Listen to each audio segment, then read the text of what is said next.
సంగములేని గ్రామం గ్రామం అసలుండనే కూడదు. సువార్త అందని ఊరు ఉండనే కూడదు.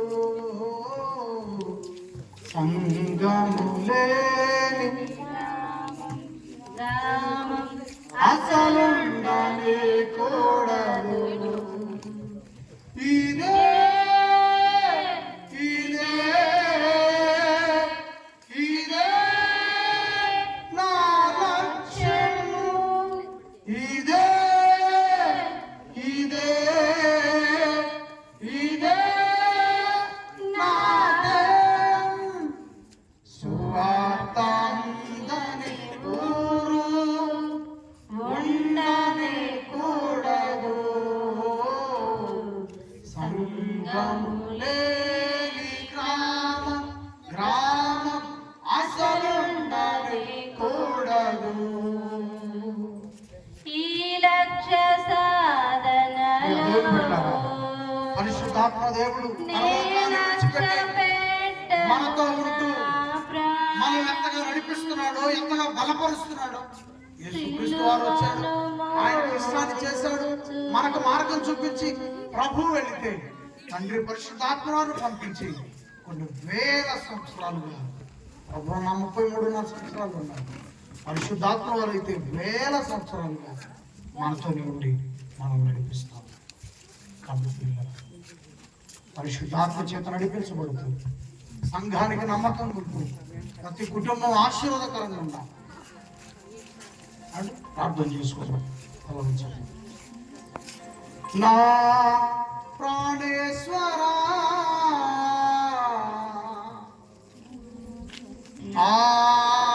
ఆరాధనా స్తుతి ఆరాధనా నా ప్రాణేశ్వరా నా సర్వేశ్వరా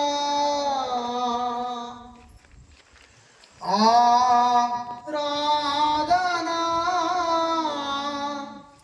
స్తుతి ఆరాధనా. తండ్రి, మా ప్రభు అయిన యేసు వారి నామమున మీకు స్తుతి ఆరాధన సమర్పిస్తున్నాం. తండ్రి, పరిశుద్ధాత్మడు సహాయం పట్టిస్తూ దగ్గర మా కన్న తండ్రి రాజు గారు వీరి కుటుంబంతో ఆయన విడిచిపెట్టి వెళ్ళిపోయి సంవత్సరాలు అవుతుంది. ఆయన కోడలు విడిచిపెట్టి వెళ్ళిపోయి సంవత్సరాలు అవుతుంది. కానీ యేసు కృపను ఆధారం చేసుకున్నప్పుడు దాని వల్ల మళ్ళీ పిల్లలు ఆయన కృపనే నమ్ముకొని ఆయన కృప మీదనే ఆధారపడి ప్రేమిస్తుంది. తండ్రి, జీవితం మీరు ఇచ్చారని పరిశుద్ధాత్మ చేత నడిపించబడుతుంది. క్రీస్తు ద్వారా మిమ్మల్ని ఆరాధిస్తూ మహిమపరుస్తున్నాం. ప్రజలు అనేక విధాలుగా తెలిసి తెలియక మాట్లాడినా అవి తెలియని మాటలు, అవి వేర్చితో కూడిన మాటలు. వీళ్ళ కుటుంబంతో ప్రభు కృప, ఇక్కడ ఉన్న ప్రతి కుటుంబంతో ప్రభు కృప. కాబట్టి తండ్రి, ఇకను ఆ కృపలో దినదినము వర్ధిల్లాలి.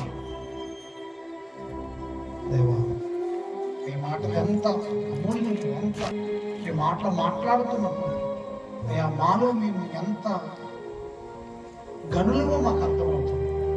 మాకెంత మహిమను మీరు ఇచ్చారో మాకు అర్థమవుతుంది. ఆ మహిమను, ఆ ఘనతను అర్థం చేసుకొని ఆ ఘనతలో, ఆ మహిమలో పిల్లలందరూ వృద్ధిల్లాలి తండ్రి. ఆ ఘనత, ఆ మహిమ మహోలో ప్రజలకు కనపడాలి. ఇక్కడ ఉన్న వాళ్ళందరిలో సహాయం చేశారు. దేవా,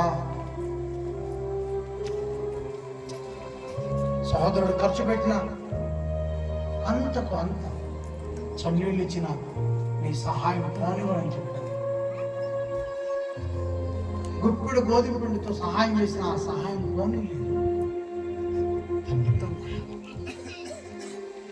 ఏలియా గారికి ఆహారం ఇచ్చిన కాకులను కనపరిచాడు. కాకులు చేసిన సహాయాన్ని బట్టి కూడా కాకులు కనతనిచ్చారు. ఏది మీరు వదిలిపెట్టేవాడు? సంఘములో ఏ విధమైన సహకారం అందించినా మీరు విడిచిపెట్టేవాళ్ళు. ప్రభు విడిచిపెట్టేవాడు, పరిశుద్ధాత్ముడు విడిచిపెట్టేవాడు కాదు ఆయన.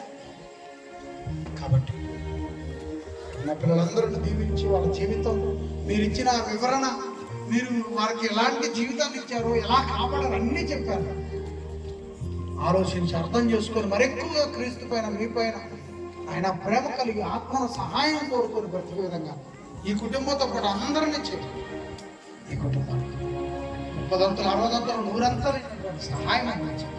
ఇక్కడ ఉన్న పిల్లలందరూ కూడా నా కోరికలు ఏర్పాటు చేసుకొని ఆయన నీ గురించి గొప్పగా చెప్పించాడు. ఆయన చేయండి దీవించి మనకి కోరుకుంటూ తిరిగి వెళ్తున్న మాకు ఆ సహోదరుడు కారు బ్రదర్కి, ఆయన ఇక్కడ ఉన్న సంఘానికి తండ్రి మీ దయంచుని, ప్రభు కృపించుని, ఆత్మ సహాయం కోరుకుంటూ ప్రతి ఒక్కరూ కూడా రక్షణ పొందిన ప్రతి ఒక్క బిడ్డ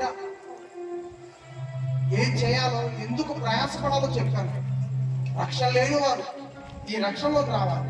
రక్షణకు వచ్చిన వారు యేసుక్రీస్తు కోసం పనిచేయాలి. తండ్రి మీకోసం పనిచేయాలి అని కోరుకుంటూ రక్షణ లేని వారికి రక్షణలోకి వచ్చే అదృష్టం కల్పించమని, ఈ చుట్టుపక్కల మైకు శబ్దాంతరంతో ఉన్న పిల్లలు వారికి మాటలు అర్థం కాక మా పైన ఒకళ్ళు కోపంగా ఉండొచ్చు, మా పైన వాళ్ళు ఒకవేళ తెలియని బాధ పెట్టుకోవచ్చు. కానీ వాళ్ళ కుటుంబాలకు కూడా మంచిదే ఈ మాటలు. వాళ్ళు ఈ మైకు శబ్దాంతరం ద్వారా అయినా ప్రతి హృదయం మేలు పొందుతుంది. వారికి కూడా మీ సహాయం అందించండి. యేసు ప్రభువు వారి నామమున ఈ ప్రార్థన అడిగి వేడుకొనుచున్నాం తండ్రి. ఆమేన్. మన తండ్రి అయిన దేవుని ప్రేమ, యేసు ప్రభువు వారి కృప, పరిశుద్ధాత్మ సహాయం నిలుచున్న మనందరికీ తోడైన నడిపించుచున్నాం. ఆమేన్. Thank you daddy, thank you Jesus, thank you holy spirit. యేసు మహారాజుకే జై. పిల్లలకు అందరికీ